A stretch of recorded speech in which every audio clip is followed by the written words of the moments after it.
पखवाड़े के उपलक्ष्य में अपने विचार व्यक्त करना चाहती हूँ।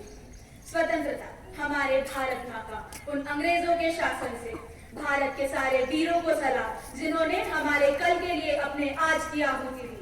भारत माँ कौन है ये? धड़कती हुई आग में शोला बन के जो उछले, वो है भारत माँ। अपने वीरों को वीर गति के बाद सीने से लगा के आंचल में छुपा ले, वो है भारत माँ। अपने बच्चों को अपनी गोद में लड़ना सिखाए, वो है भारत माँ। ईस्ट इंडिया कंपनी, इन्होंने हमारे भारत माँ को 89 सालों के लिए अपने जंजीरों में जकड़ के रखा था।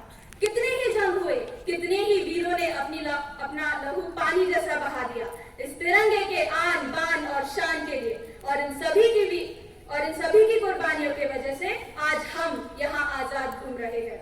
हम उन सभी वीरों की वीर गाथा याद कर उन्हें आज भी अपने दिल में जिंदा रखते हैं। कोई स्वतंत्रता सेनानी जंग में मरता नहीं है, वो शहीद होता है।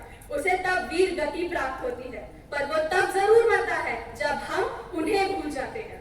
15 अगस्त 1947 को हमारा देश आजाद हुआ था और इस ऐतिहासिक घटना को हुए 75 साल पूरे हो चुके हैं। पर तब से लेकर आज तक भारत में राष्ट्रीय और अंतर्राष्ट्रीय स्तर पर कई बदलाव आए और बदलाव के इन्हीं कड़ियों के बीच हम कई भाषण सुनते आ रहे हैं। हालांकि कुछ भाषण ऐसे भी हैं जिन्हें पूरे देश में आज भी याद किए जिस्म में जोश भर उठता है। फिर चाहे वह नेताजी सुभाष चंद्र बोस का तुम मुझे खून दो मैं तुम्हें आजादी दूंगा का नारा हो, या जवाहरलाल नेहरू द्वारा स्वतंत्रता का ऐलान। आजादी इस शब्द का अपना एक महत्व है। आजादी की महत्वता सिर्फ वही जानता है जिन्होंने गुलामी के जंजीरें देखी है।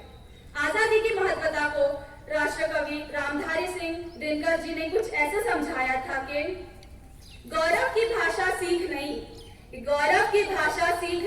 भिखमंगों की आवाज बदल। कि गौरव की भाषा सीख नहीं, भिखमंगों की आवाज बदल। सिमटी बाहों को खोल गरुड़, कि सिमटी बाहों को खोल गरुड़, अब उड़ने का अंदाज बदल।